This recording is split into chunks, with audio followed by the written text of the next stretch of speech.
Once you have that done and you've saved it, then you go on to write under settings. Your size of your post box, I usually leave it at 10. Formatting.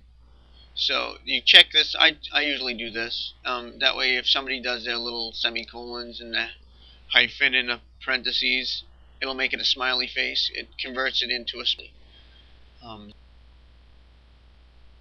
If you only have one category, or if you want to set a certain category as a default post, so if you just write a post and you forget to check which category you want it in, and as soon as you hit publish, it automatically goes into the default, this is where you would choose it. Obviously, I only have one category, and it's titled uncategorized, so I don't have much of a choice here. Same way with a blog roll. If you wanted to put a link in the category, make a link category, and you didn't pick which category to put that link in, you can set your default here. Obviously, I don't even use it, so that's what that's set at. Remote publishing, it's better not to even worry about this, because what this is if somebody is from another computer wanted to post on your blog, and with it, they would check it. By checking the Atom publishing protocol, you're running a risk of having somebody hack your blog, so I don't check that. And then once this page is done, you go ahead and click Save Changes. Now let's move on to reading under settings. You have a choice that you can either just continue on adding posts, or you can actually make pages in your blog. Now, if you make pages, you can set it up here. So under your reading, if you want your first page to appear first, you would, and then say it was a page, you would click this, a static page, and then you could pick, like, say I wanted my About Me page to pop up on the front page as soon as somebody went to funnystuff.blogs.linksbucks.com. Then I would check my static page, and then I would select the About Me page. Now, obviously, if you have more pages made, like, say, not only do you have the About Me page, but you have Look at My Stuff page, or whatever, then this box will show you more selections. Each page will be here. On mine, all I have is About Me page. I don't even know if I have it filled in yet. So that's the only reason why it shows that option for me. But the more pages you have, the more that it'll show in this drop-down menu. And if you want posts page, you can do the same thing here. What I usually do is I usually show it so my latest posts are shown first. If somebody goes to my site, I have it set up so they see my most current post. Therefore, it might be more time relevant. Say, for example, if I had a blog for celebrity deaths, and right now it would probably be better if my latest blog was, say, Patrick Swayze's death.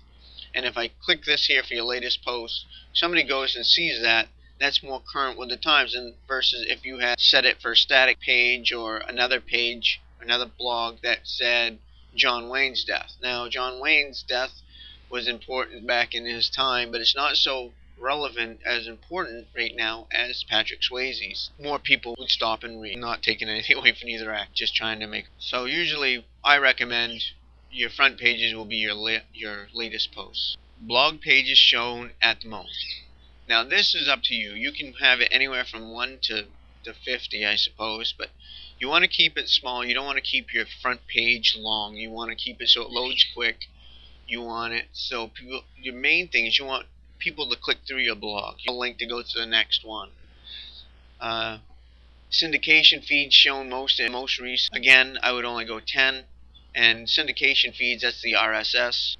For each show in a feed, I usually just do the summary, because what that'll do is they'll read the summary, they'll get interested, they want to read more, they'll actually click open your website, your blog, and go in and read that. And once it's better to have visitors in there, because once they're in there, they'll start clicking around. They click around, and while you're through linksbucks, the more links that get clicked, the more money you make.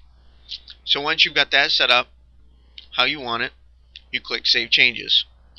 Now after you click Save Changes and reading, you figure you have your reading settings where you want it. We'll go to Settings and we'll go to Discussion. Now discussion is a lot of pretty much default checks. There really isn't a whole lot you really need to do to this page, but it's up to you. That's why I'm showing you, obviously. But default article settings.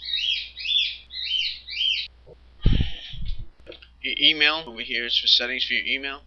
Email me whenever anyone posts a comment or a comment is held for moderation. It's good to have those also checked. That way you don't have to go every time running to your website to see if somebody posted something. Or if you don't have one held for moderation, you have it set up so people can do an automatic post.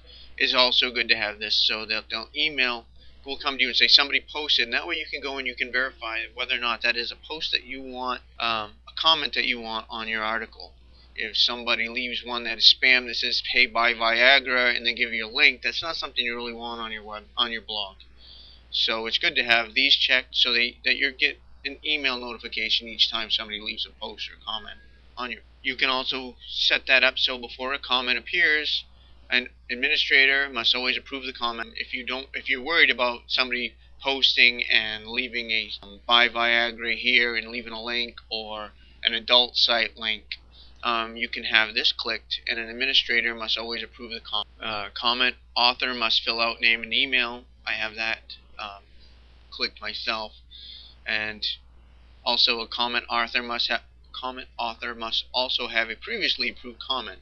I've clicked these. It kind of helps override that one, but I also have it so that I get email. So it's good to have those two, and you can have this one clicked so you have to approve each comment also.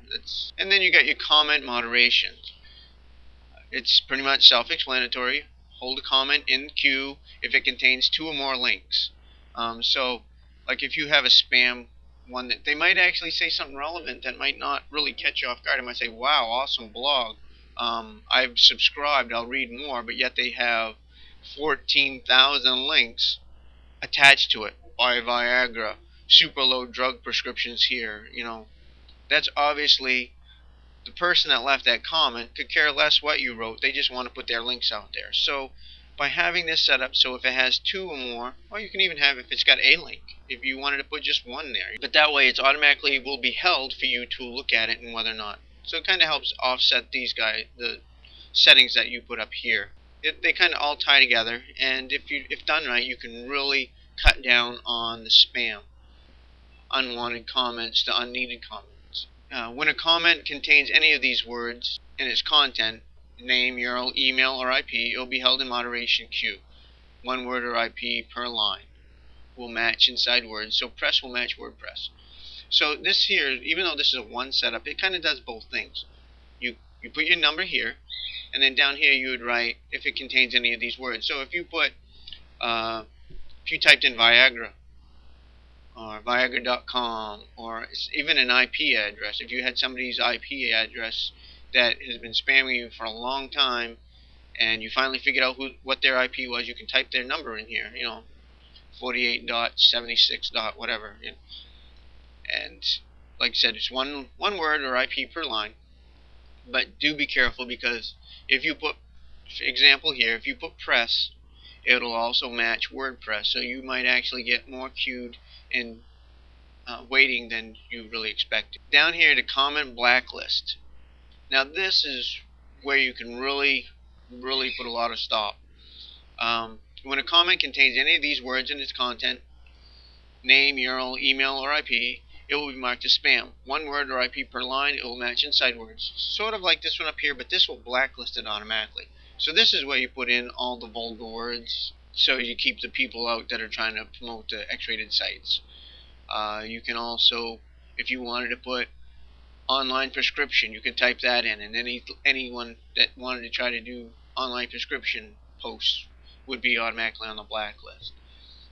You want to be kind of careful when you do this one here, though, because if you have a legit post, if you happen to be blogging and you write in a blog that deals with online prescriptions, and somebody goes to comment on you and they say that, and they put in, "Yes, I agree with you about online prescriptions," if you just put online prescription right here, then they're automatically blacklisted and they weren't even trying to push a link or promote anything.